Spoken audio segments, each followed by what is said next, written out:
3 Russian aircraft intercepted over Baltic Sea by Germany and Britain. Ukrainian and Chinese leaders speak by phone in first known contact since Russia's invasion of Ukraine. British Defence Ministry says heavy short-range combat continues in western districts of Bakhmut.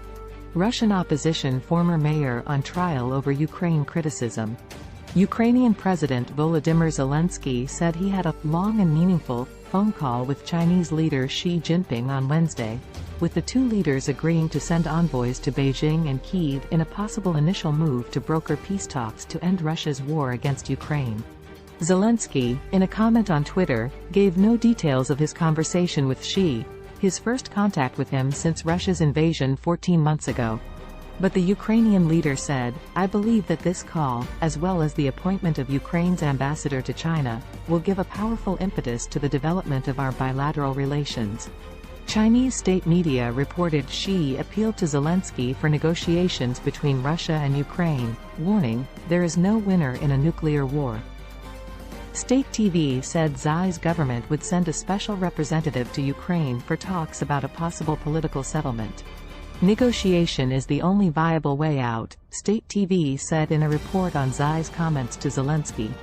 All parties concerned should remain calm and restrained in dealing with the nuclear issue and truly look at the future and destiny of themselves and humanity as a whole and work together to manage the crisis.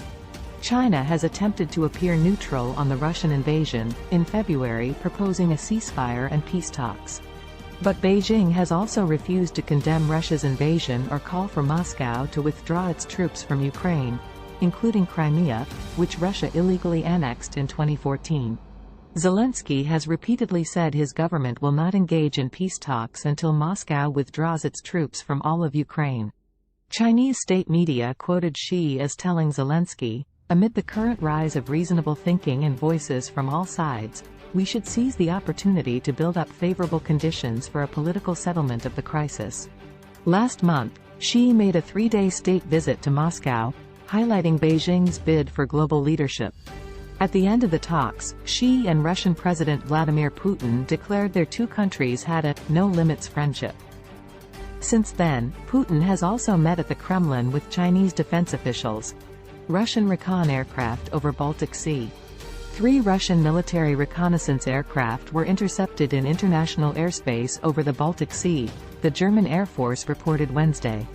German officials said the aircraft, flying without their transponders on, were intercepted by German and British planes. Norway on Tuesday said its Air Force had identified a group of Russian military planes flying over the Barents Sea. The Norwegian Air Force identified the aircraft as 2 bombers, 2 refueling tankers and 3 fighter jets. In Wednesday's update on the situation in Ukraine, the British Defence Ministry said heavy, short-range combat continues in the western districts of Bakhmut. In the post on Twitter, the ministry said during the past week Ukraine is seeking to maintain control of an important supply route, since other resupply options into Bakhmut are likely complicated by mud. The former mayor of Yekaterinburg, Yevgeny Roizman, has gone on trial on charges of discrediting the Russian military over its offensive in Ukraine. Roizman is a popular opposition figure.